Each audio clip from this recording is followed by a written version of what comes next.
का मार्ग प्रशस्त करती है। आप देखेंगे मैकेनाइज्ड कॉलम, आप देखेंगे भारतीय सेना के विभिन्न मार्चिंग दस्ते, साथ ही आप देखेंगे लड़ाकू दस्तों के साथ साथ भारतीय वायुसेना और भारतीय थल सेना के विभिन्न हेलीकॉप्टर और लड़ाकू विमान इस तरह से एक नया इतिहास रचते नजर आएंगे। देशवासी, अब रास्ते कठिन नहीं लगते, अब मंजिलें दूर नहीं लगती, क्योंकि हम हैं नए भारत, समर्थ भारत, सिद्धि युक्त भारत, आत्मनिर्भर भारत, आत्मविश्वास से भरे हुए भारत की सक्षम भारतीय सेना, जो कि विकास की दिशा में सदैव गतिमान है। भारतीय सेना की भूमिका केवल राष्ट्र की रक्षा तक ही सीमित नहीं है, अपितु संयुक्त राष्ट्र शांति मिशन की स्थापना के समय तिल्ला प्रबंधन के क्षेत्र में महत्वपूर्ण भूमिका निभाई है। भारतीय सेना ने राष्ट्रीय तथा अंतर्राष्ट्रीय। Ladies and gentlemen, you can now see heralding today's Army Day parade is the parade first in the order of merit among technical graduates. He was commissioned and commanded his unit in Ladakh sector. A civil engineer, he also holds an MSc and MPhil degree in Defence and Strategic Studies from Defence Services, Staff College and the Naval Higher Command Course. He served as Chief Engineer Corps, Chief Engineer Air Force, Prayagraj Zone, before assuming the appointment of Deputy GOC 61 Sub-Area on 21st November 2025. For his illustrious service, the officer has been awarded with Chief of Army Staff Commendation Card on 2 occasions. देवी और सज्जनों, जयपुर की वीर वसुंधरा पर पहली बार आयोजित सेना दिवस parade सूर्य देवता भी मानो परेड के नजारे का आनंद उठाने के लिए बेताब है। अपनी सतरंगी रोशनी को मखमली धूप की डोर में बांधकर धरती के कदम चूमने के लिए आतुर है। सुबह का मतलब केवल सूर्योदय नहीं होता, ये प्रकृति का वो करिश्मा है जब सूरज नई आशाओं, नई उम्मीदों की स्वर्णिम रश्मियों के साथ ऊपर वही धरती जहां तलवारों ने न्याय लिखा, बलिदानों ने राष्ट्र को आकार दिया है। और अब मंच की तरफ अग्रसर हमारे प्रेरणा पुंज वीरता पुरस्कार विजेताओं का दस्ता, वो योद्धा जिनके शौर्य से रणभूमि थर्रा उठी और जिनके राष्ट्र प्रेम और संकल्प ने मां भारती की विजय गाथा को अमर कर दिया। सबसे पहले सर्वोच्च वीरता पुरस्कार से सम्मानित कारगिल के योद्धा सूबेदार major honorary captain Yogendra Singh Yadav, Param Vir Chakra retired, सूबेदार मेजर संजय कुमार, परमवीर चक्र, जिन्होंने 15,000 फीट से ऊंची वीरान बर्फीली चोटियों पर बलिदान और बहादुरी का नया इतिहास रचा। इनके पीछे शांतिकाल के सर्वोच्च वीरता पुरस्कार अशोक चक्र से सम्मानित major general C.A. Pithawala Ashok चक्र विशिष्ट सेवा मेडल सेवानिवृत्त, कर्नल जसवीर सिंह रैना अशोक चक्र सेवानिवृत्त और कर्नल D. श्री कुमार अशोक चक्र। जैसा कि आप सभी जानते हैं, अशोक चक्र शांतिकाल में दिया जाने वाला भारतीय सेना का सर्वोच्च वीरता पुरस्कार है। युद्ध क्षेत्र हो या शांतिकाल, भारतीय सेना हर मुकाबले के लिए, हर मोर्चे के लिए सदैव। कीर्ति चक्र सेवानिवृत्त नायक दिगेंद्र कुमार महावीर चक्र सेना मेडल सेवानिवृत्त, सबसे वरिष्ठ वीरता पुरस्कार विजेता, मां भारती के वो सैन्य योद्धा जिनकी जीवन यात्रा राष्ट्र सर्वोपरि की अखंड यात्रा है, हमारे जीवन के लिए एक जीवंत प्रेरणा है। मैं रहूं या न रहूं, भारत ये रहना चाहिए का उद्घोष है देवी और सज्जन। और अब मंच की तरफ अग्रसर ऑपरेशन सिंदूर में देश का नाम दुनिया के क्षितिज पर रोशन करने वाले 3 ऐसे योद्धा जिन्हें वीर चक्र से सम्मानित किया गया। सबसे पहले कर्नल कोशांक लांबा वीर चक्र, लेफ्टिनेंट कर्नल सुशील बिष्ट वीर चक्र, नायब सूबेदार Satish Kumar is filling the air of Mahal Road with melody, weaving a shared legacy of valor between Nepal and India. It is led by Technical Major Nabeen Karki Dhali, और आजा को यह नेपाली सेना को band संगीत को माध्यम बना ऐतिहासिक मित्रता र सैनिक एकता को संदेश गरिरहेको छ। और अब आपके सामने 61 कैवलरी रेजिमेंट का दस्ता, जिसका नेतृत्व मेजर यशदीप अहलावत के हाथों में। 61 कैवलरी भारतीय सेना की एकमात्र सक्रिय घुड़सवार रेजिमेंट है, जिसकी स्थापना 1953 में की गई। रेजिमेंट को ऐतिहासिक युद्धों जैसे हाइफा का युद्ध में तुर्कों के खिलाफ लड़ाई लड़ने का गौरव प्राप्त है। रेजिमेंट को पोलो एवं घुड़सवारी खेलों में पद्मश्री एवं अर्जुन पुरस्कार जैसे कई सम्मान प्राप्त है। जयपुर में मुख्यालय वाली यह रेजिमेंट गणतंत्र दिवस परेड में अपनी भव्य उपस्थिति और ऐतिहासिक परंपरा के लिए जानी जाती है। आपके सामने बड़े शान से गुजरती 61 कैवलरी रेजिमेंट भारत के प्रतिष्ठित घुड़सवार योद्धाओं के शौर्य को जीवंत करती है और भारतीय सेना के आधुनिक स्वरूप को प्रदर्शित करती है। रेजिमेंट को इतिहास में दर्ज अंतिम घुड़सवार चार्ज का नेतृत्व करने का विशिष्ट गौरव भी प्राप्त है। उठे भारतीय सेना के वीर, चले भारतीय सेना के शूरवीर, स्वदेश की पुकार पर, स्वदेश की गुहार पर डटे हुए हैं दम भरे स्वदेश धर्म कर्तव्य पर। अड़े भारतीय सेना के वीर, बढ़े भारतीय सेना के वीर, स्वाभिमान के लिए, देश मान के लिए निकल पड़े हैं भारतीय सेना के वीर, विकास पूर्ण सेना के लिए, कि देश की रक्षा के लिए, देश के विकास के लिए अर्जुन के समान लक्ष्य भेदी हो रहे, भीम के समान बाहु बड़े भारतीय सेना के साथ साथ दुश्मन के बंकरों एवं उसके तोपखानों को नष्ट करने की भी क्षमता रखता है। युद्ध भूमि में बनकर भीष्म सा अटल, लोहे का वक्ष स्टील का संकल्प बना। युद्ध काल हो या सीमाओं का मैदान, हर शत्रु को भस्म करे यह भीष्म टैंक महान। जी हाँ, आपके सामने भारतीय सेना का सबसे महत्वपूर्ण में भी प्रभावी ढंग से दुश्मन को नष्ट करने में सक्षम एक्सप्लोसिव रिएक्टिव आर्मर पैनल से लैस 46 टन का यह घातक टैंक 60 किलोमीटर प्रति घंटे की रफ्तार को पकड़ सभी प्रकार के इलाकों में प्रभावी ढंग से कार्यरत है। ये आंधियां, ये पहाड़ क्या, ये मुश्किलों की बाढ़ क्या, दहाड़े शेर T-90 टैंक जब तो draft machine gun 7.62 millimetre coaxial machine gun इसे प्रबल प्रहार में सक्षम बनाती है। 70 किलोमीटर प्रति घंटे की अधिकतम रफ्तार, 40 किलोमीटर प्रति घंटे की क्रॉस कंट्री गति से हर दुर्गम इलाके को पार करने में सक्षम मेन बैटल टैंक अर्जुन। बेहतरीन युद्धक शक्ति, तीव्र गति, फौलादी कवच इसे अजेय बनाते हैं। आत्मनिर्भर भारत के तहत निर्मित armour piercing ammunition. Being an all-weather amphibious combat vehicle, BMP-2 is battle-ready for full spectrum of challenges and conflicts.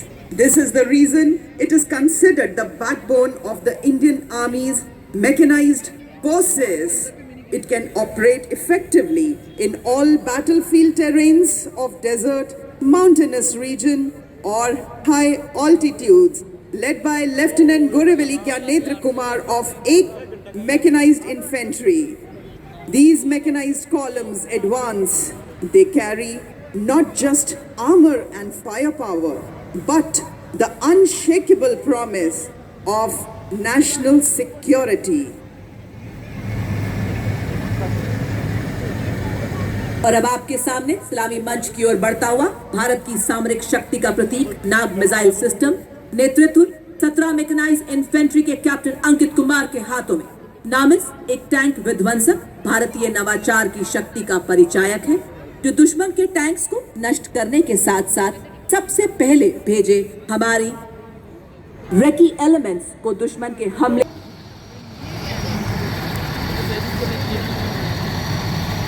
Ladies and gentlemen, you are now witnessing the Shilka weapon system of the Indian Army's 140 Air Defense Regiment, self-propelled.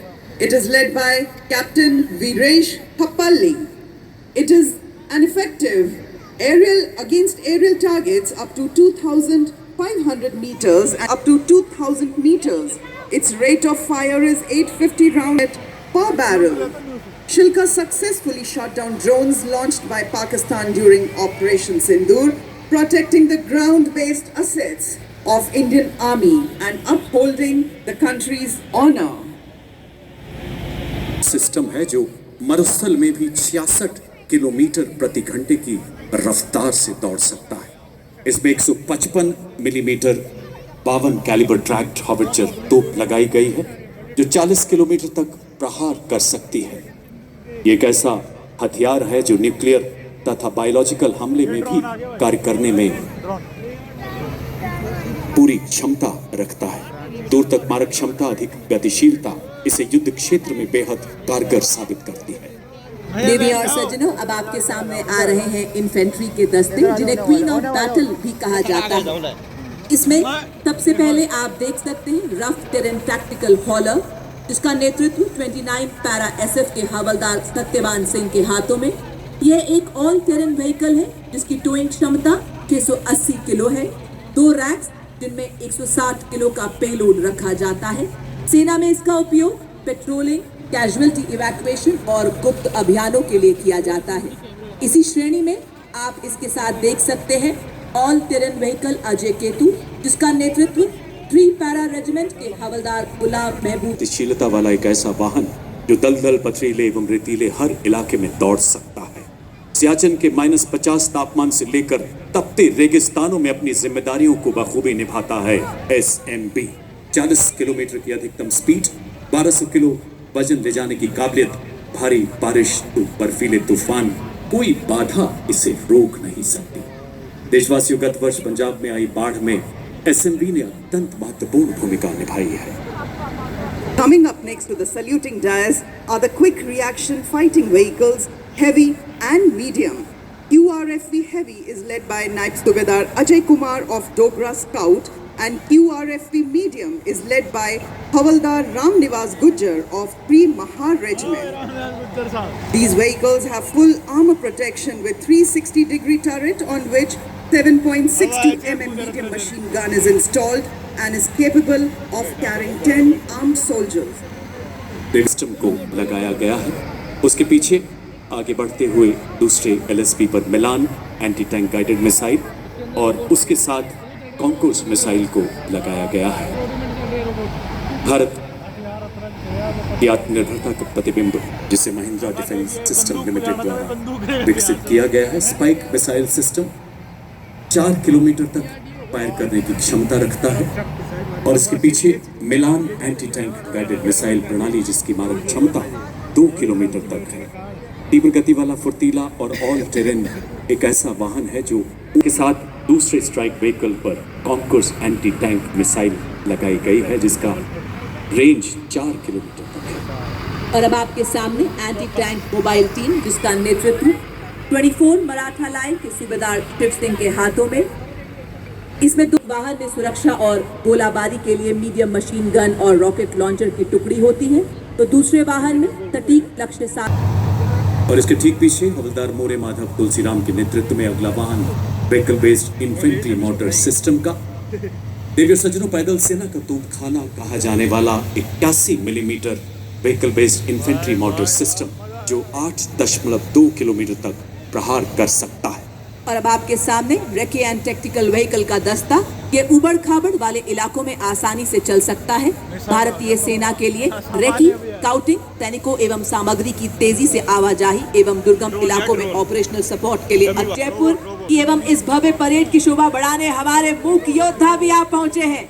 माँ भारती की गोद में पले ये विस्फोटक सूंघे, आतंक के छिपे को भी खोज ले। इंडियन ब्रीड्स हो या फॉरेन ब्रीड्स, भारतीय सेना के ये भी हैं शूरवीर। सीमा पर ये दे पहरा, गर्मी सर्दी सहते भारत की धरती के। As the combined military band of the Corps of EME and the Bengal Engineer Group marches forward, every note they play becomes a salute to the soul of the nation, playing the timeless melody of Sare Jahan Se Acha Hindustan Hamara. The band is led by Subedar Major M. Chandradutt of EME and is assisted by Naib Subedar Pradeep Singh Rawat of Bengal Engineer Group. देवी और सज्जनों, आत्मनिर्भर भारत के तहत स्वदेशी विकास से operation सिंदूर एवं दुश्मन के खिलाफ आने वाले सभी ऑपरेशंस जीतने में सक्षम आप सबके कुमार के हाथों में लड़ाई के दौरान वल्नरेबल एरिया को दुश्मन के एयर अटैक से बचाने के लिए इस गन का इस्तेमाल किया जाता है।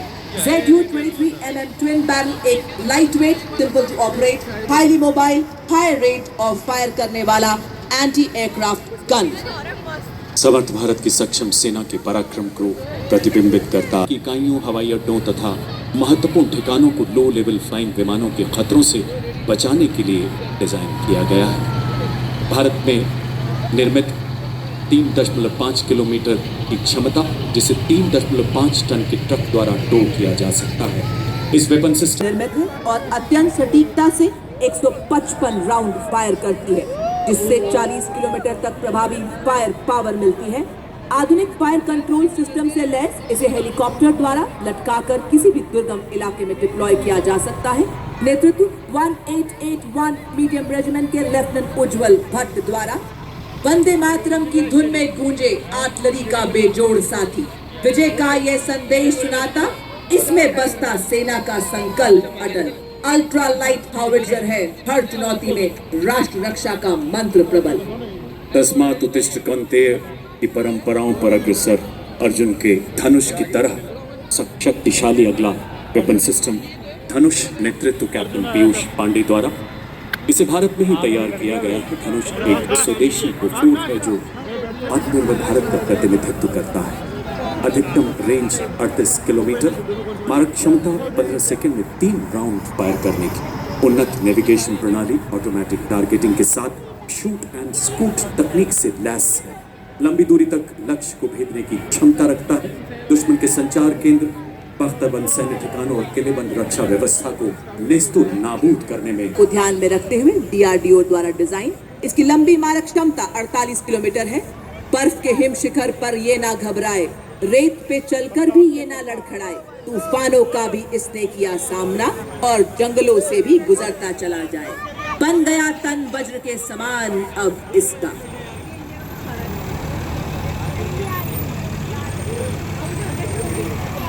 पत्थरों को ठोकरों से उड़ा दे हम, चट्टान आए राह में तो सीने से हटा दे हम। आए अगर कोई बाधा तो बढ़कर करें हम मुकाबला, आग बनकर हम चुनौतियों के पंगा है।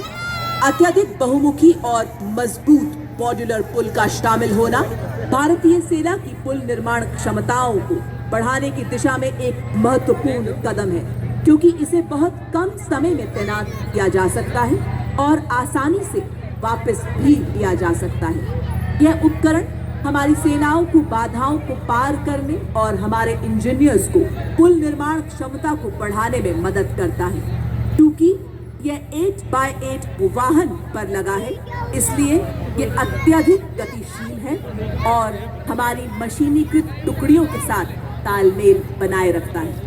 मॉड्यूलर पुल का शामिल होना उपकरण डिजाइन और विकास में भारत की दक्षता को दर्शाता है और आत्मनिर्भर भारत के निर्माण के उद्देश्य को उजागर करता है। साथ ही रक्षा विनिर्माण में भारत के बढ़ते महत्व को भी प्रदर्शित करता है। बड़ी ही शान से सलामी मंच के सामने से गुजरता हुआ मॉड्यूलर भारतीय सेना ने तरलता पूर्वक परिवहन योग्य एवं शीघ्र तैनात किए जाने योग्य टैटकॉम वाहनों को अपने बेड़े में शामिल किया। सलामी मंच की ओर अग्रसर होती हुई वाहन आधारित सैटेलाइट संचार प्रणाली का नेतृत्व 33 ADSR के हवलदार पंकज शर्मा कर रहे हैं। पर्सिस्टेंट सर्वेलेंस सिस्टम यानी मैप्स भी लगाया गया है। दुश्मन की सतत निगरानी करता है।